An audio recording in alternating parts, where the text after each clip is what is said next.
Shubhamangalam. This is Hemalata at Little Scholar High School taking up class 3 science, and our first lesson is about living things and non-living things. What do we understand by living things and non-living things?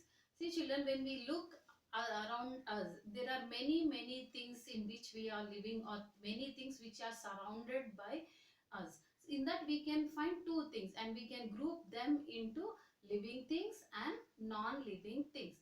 Living things are the one which will move from one place to another, okay, and non-living things are the one which we do not move and all. We'll go into detail now. First, know why do we call certain things as living things, and why do we call certain things as non-living things. So things, anything, things which have life are called living things. Anything or any thing which has life, we call them as living things. I'm repeating again, things which have life are called living things. And when we look at the examples of living things, we talk about people, animal, birds and all.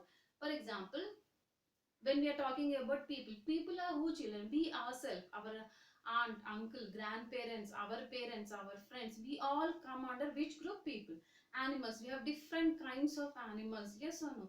Cow, dog, pig, horse, elephant, all these are living things. Insects are there, minus small insects we see here, birds we have. So all these come under living things, means all these have life. Now when we talk about non-living things, things which do not have life, things which do not have life are called as non-living things.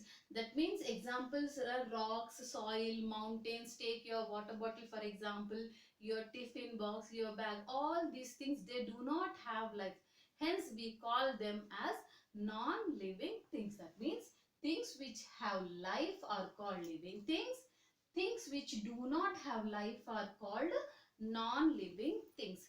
Now we will go into detail what is making certain thing has living and certain things as non-living. In that, first we will talk about grow. All living things grow children, all living things grow. Why do we grow? What is growth actually? Growth is nothing but change in our body size and shape. What is growth? It is the change in size and shape. For example, when we are born, we are like a small babies, and when we join the school we are a very small tiny, and as we go up, grow up and move to higher classes, our size increases, our body shape increases, yes or no? That means we are growing. That means all living things are growing, they have the ability to grow, hence they are called as living things. For example, the cat, the kitten is the small cat. When it grows we call it as a cat. So baby of a cat, kitten, yes or no? Kitten changes into an adult one called as cat. The baby changes into a young adult, the man or woman. Okay, now this is the growth. What is growth? Growth is the one of the feature or character of a living thing. And what is growth? Growth is the increase in size and shape. Okay, now second point we grow. We'll look at the second point. Now that is called as breathe. What is the meaning of breathe children? See, to live we have to take in air and we have to give out the air. Okay, that means we are taking in some air and we are giving out some air. We are inhaling and we are exhaling. That is nothing but breathe or breathing. So you, all the living things, all the living things need to breathe, and they have to breathe. If they breathe only, they can live or survive. So living things breathe. Human beings, cows, dog, cat, all these breathe with the help of a nose. For every organism there are certain parts. For every organism there are certain parts which help in the breathing. Okay, so here nose is one of the organ which helps in breathing. In whom? In human beings, cows, dog, cat, etc. Now when we talk about fish, how does a fish breathe? The fish breathe with the help of gills. How does a fish breathe?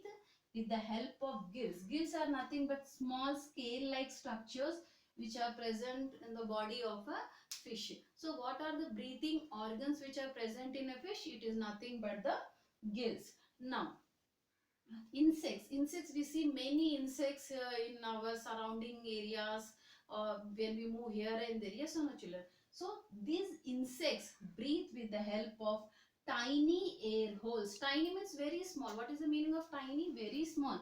This we cannot see with our normal eyes. Okay, so all the insects breathe with the help of tiny holes called as air holes. Now when we talk about certain insects or worms, especially worms, when we talk about certain worms like earthworm, caterpillar and all, they are the one which crawl on the surface of a wall or on the ground.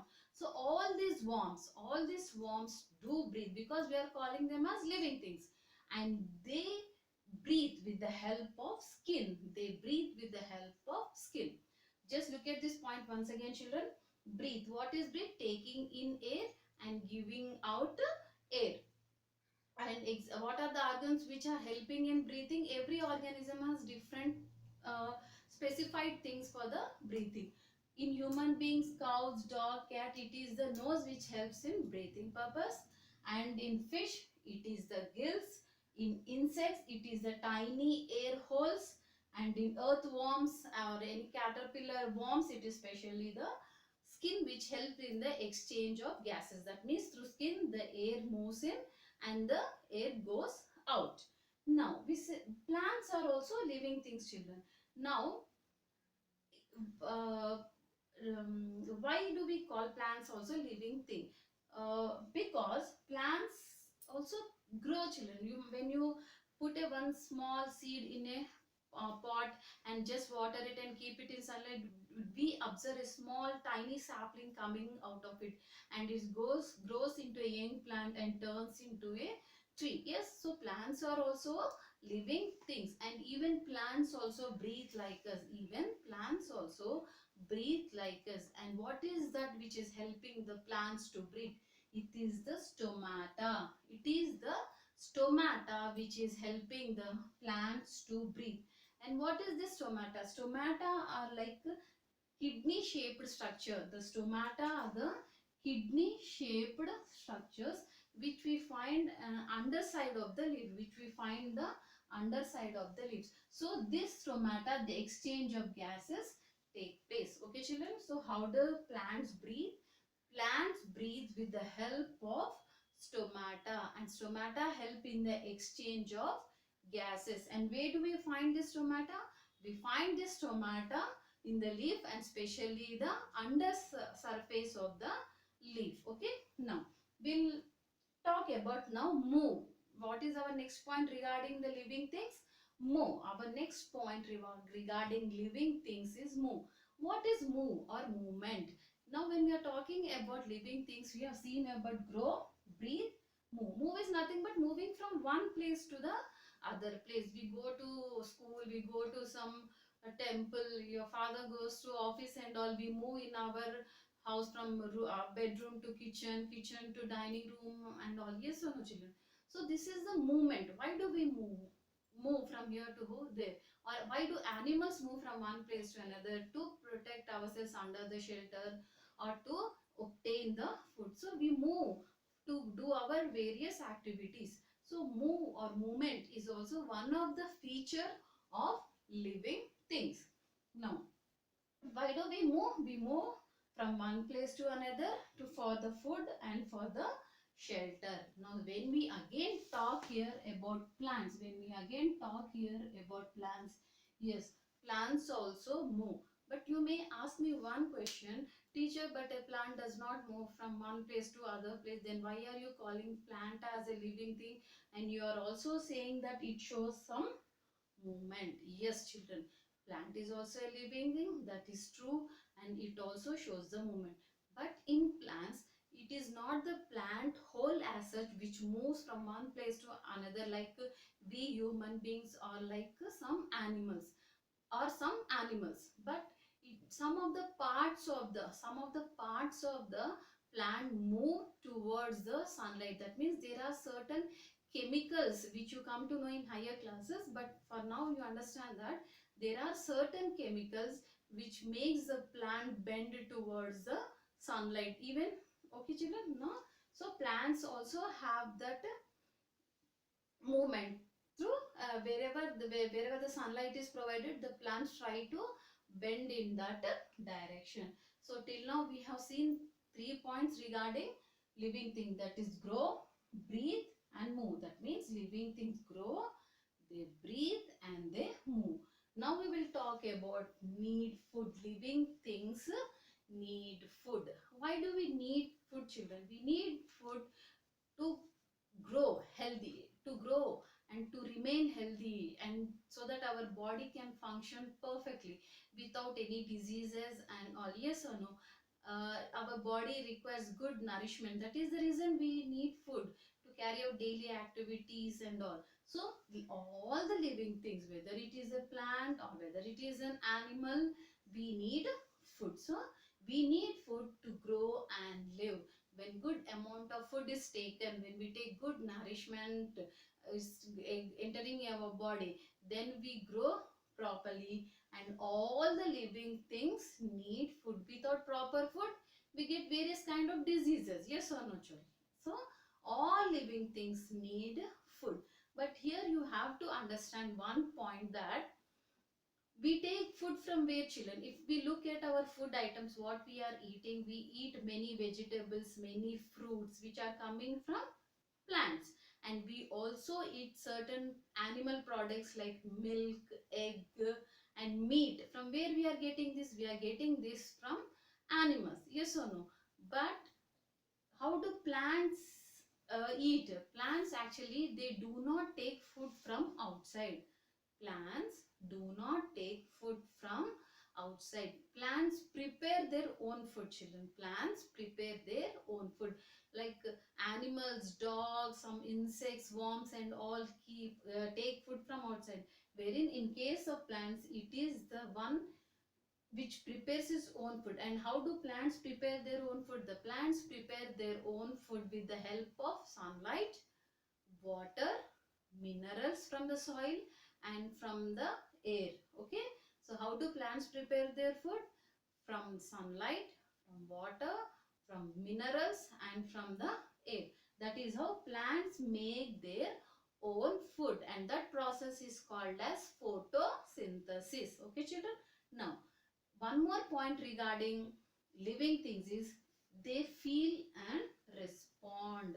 Living things feel and respond. Living things feel and respond means what? Now what is feel actually? Now let us consider one example. Now if any sharp object is coming and touching your skin, any sharp object is coming and touching your skin, a kind of pain you will get, and that is the pain, that sensing of the pain is nothing but feel, that sense of pain. If anything hot, some food or hot food or tea has come in contact with your skin, what will happen? We feel a kind of burning sensation. So that burning sensation what we get, that is called as a feel. Understood, children? Now what is respond then? Respond is, now just now we said that if any sharp object is coming and touching, we feel the pain, and when we are getting the pain, we immediately withdraw our hand, we immediately take our hand back. That is respond. Understood the difference, children? So all living things feel and respond. Okay, all living things feel and respond to the external surroundings. For example, one more example for your clear understanding, we'll see. If you are walking on a road and you can see any car coming in the opposite direction, you feel that the car is coming in your opposite direction. So what you will do, that is the feel what you are getting, that car is coming and I am on the way. So immediately what you'll do, you'll just try to move little away so that the car can move on. So that moving back, taking one step back is nothing but the response. So this is called as response. So all living things feel and respond to the changes around us. Now there are certain organs which helps us to feel and to respond. And what are the different sense organs? They are eyes, ears, nose, tongue and skin. Yes or no, children? See, eyes, we have, all of us have eyes. When we look around our surroundings, we can make the if you look at the garden, a kind of pleasant sense will come, feeling come to your brain or to your thoughts and all. A kind of pleasure atmosphere is created when all the flowers are there, because of its fragrance, because of its colors and all. It is the kind of sensation, a pleasant sense what we get. But at the same time, when you when you walk on the road, because of the garbage, you get a kind of stinky smell, which is not pleasant at all, which is not pleasant at all. So we are able to sense that, yes or no. That means we can see something bad which is lying on the road and something which is very beautiful in the garden. So that is how we can sense the good and the bad vision, sceneries and all. Now when we talk about ears, ears are also one of the important sense organ which helps us to differentiate, or which help us to make a clear comparison between a pleasant music or a huge noise, yes or no, between a pleasant music or a noise. Okay, so it is also one of the sense organ. When we talk about the nose, nose also is one of the sense organ which helps us to make out the difference between a beautiful fragrance or a stinky smell. Whenever, for example, a nice dish is prepared, that aroma comes, reaches your nose, and you feel that the dish is very tasty or good and all. But at the same time, if any bad thing is there, or any rotten vegetables and all are there, you will get a different kind of smell from that. So we are able to make out the good smell and the bad smell. Now when we move to the tongue, tongue is also one of the sense organ which makes us to chew the food properly, but at the same time it makes us to find the difference between the hot or food what you are taking, or whether the food is spicy or whether it is cool and all. So tongue is also one of the important sense organ which makes us to differentiate the spiciness, the hotness or the coolness of anything. So skin, next one is the skin. Skin is one of the important organ which is present throughout our body and covering all the organs of our body. And skin, as just now as we said earlier, that if we are coming in contact with the any sharp objects or any hot thing or cool thing, we are able to sense it through the skin only. So eyes, ears, nose, tongue and skin are all the sense organ which enable us to feel and respond. Next, this is regarding human beings and animals, children. Then when we talk about certain insects, insects as sharp objects, like you might have observed a cockroach anytime. They at the front of the body, they have some two needle-like projections or thread-like projections means something which is coming out, So example, cockroach or a mosquito, if you can think about. So they have the needle like things which makes them to sense, is there any object on its way. So with the help of antenna, they can sense the surroundings. So again, when we talk about plants, plants do not have any sense organs like we human beings or animals have all these eyes, ears, nose, tongue and skin. Plants do not have any sense organ, but still because of some chemicals which are present in the plant, they are able to sense the external environment. Okay children, now one more point regarding the living things is, living things reproduce. Living things reproduce. Now what do you understand by reproduce? Reproduce is nothing but giving birth to the young ones. Giving birth to the young ones means giving birth to the young ones of its own kind. One more thing we have to learn perfectly is living things give birth to its young ones of its own kind, For example, human beings give birth to the babies. A cow give birth to a calf. A cat will give birth to a kitten. A dog will give birth to a puppy. It means giving birth to its own kind. That is called as reproduction or reproduce. Now we'll see different examples regarding reproduce. Here we have to talk about two important points. See, in the point of reproduction we need to consider 2 points, children. That is, humans, cows and dogs, they give birth to the young ones. Like many animals and human beings, they give birth to the young ones. Whereas birds, frogs, lizards, snake, all what they will do, they will also give birth to the young ones, but through eggs, by laying the eggs. When these birds or frogs or snakes or lizards, they lay the eggs, the new baby hatches out of that egg. So this is the second one. So two things we have to know here.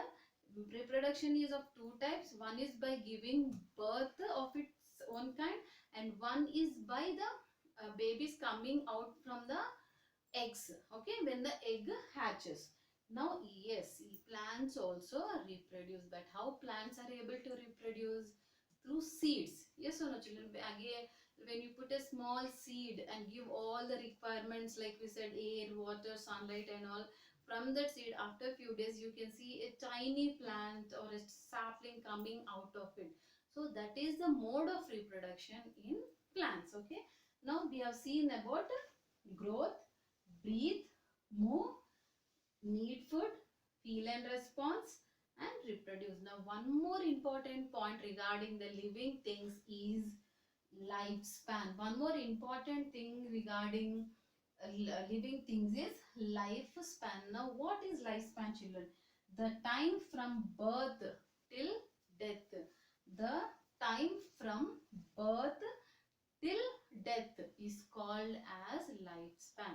Now for example, see children, there are we human beings. I am taking most of the time the example of human beings because it is very easy for you to understand. Okay, so human beings, when we are born, we said we are like babies, and when we are growing up, we live for many years, children. We live for many years, from baby to young, from small infant means the baby, newborn baby. Okay, from that baby we go into young, then adult, then old. That means we are living for many years. But there are certain organisms which live only for few hours. There are certain organisms which live only for few hours. For example, hours.